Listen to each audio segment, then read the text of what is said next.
You've asked a couple of times, why did Putin do it? It depends on who you're reading, and you have to treat it with a pinch of salt. There is a common narrative, at least in the West, that he thought he could get away with it. He took Crimea in 2014, and he thought that Ukraine was weak, and we're going to take them over quickly before the first year was over for his victory parade, and therefore it would be a kudos thing. In the country currently of Russia, I would imagine he's already at the top. Why would you need more kudos? What's in it for him? That's what I've not understood. Well, apart from the fact, it's often pointed out that Russia has the level of economy as Italy and Belgium combined. It's not that great in comparison to other Western nations. How long Russia can continue with the war, it will have the manpower, but whether it's got the infrastructure and the financial ability to do so is another thing. Taking over Ukraine quickly would have really expanded the economy of Russia, and I don't know if that's anything to do with it, whether it's just a purely economic rather than a political thing. Could be both.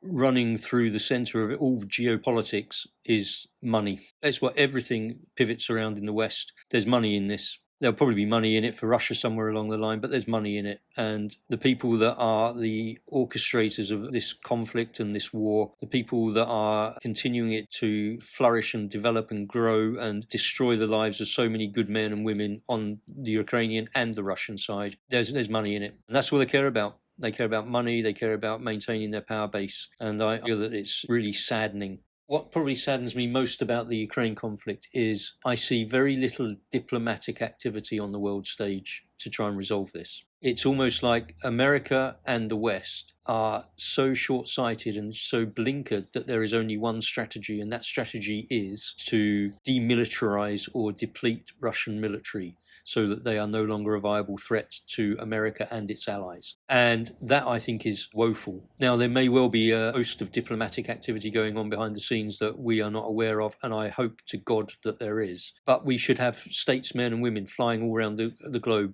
looking to actually find a peace process and to resolve this. And if, as I said earlier, Western political leaders were people who have blocked a peace process earlier last year, then I think that is ethically and morally repugnant. And I have no regard for those Western leaders at all. They are not statespeople.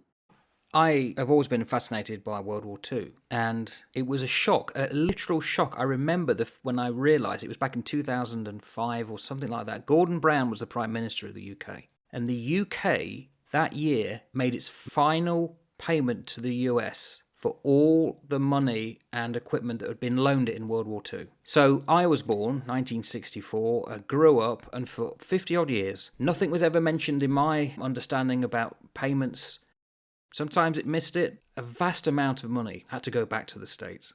In a way, for 60, 70 years, Britain had no choice to be allied with the US because he had to pay off all this money. Nothing's been gifted to Ukraine. They're having to borrow the money to buy all the reparations, all the equipment, I should say, all the shells. And that is going to take decades for the Ukraine to pay off. It's like when you tie up with a bank for a mortgage and you're with them for until you pay it off, or 25, 30 years, everything's been put on loan, and that's going to have to be paid back. So it's like a double-edged sword. If it is to deplete Russian military, it's also to keep Ukraine in the western perimeter for some decades to come. And the best way to grab someone by the curlies is own the money. This god mammon, this love of money, this is going to be the undoing of the Western nations that we grew up in.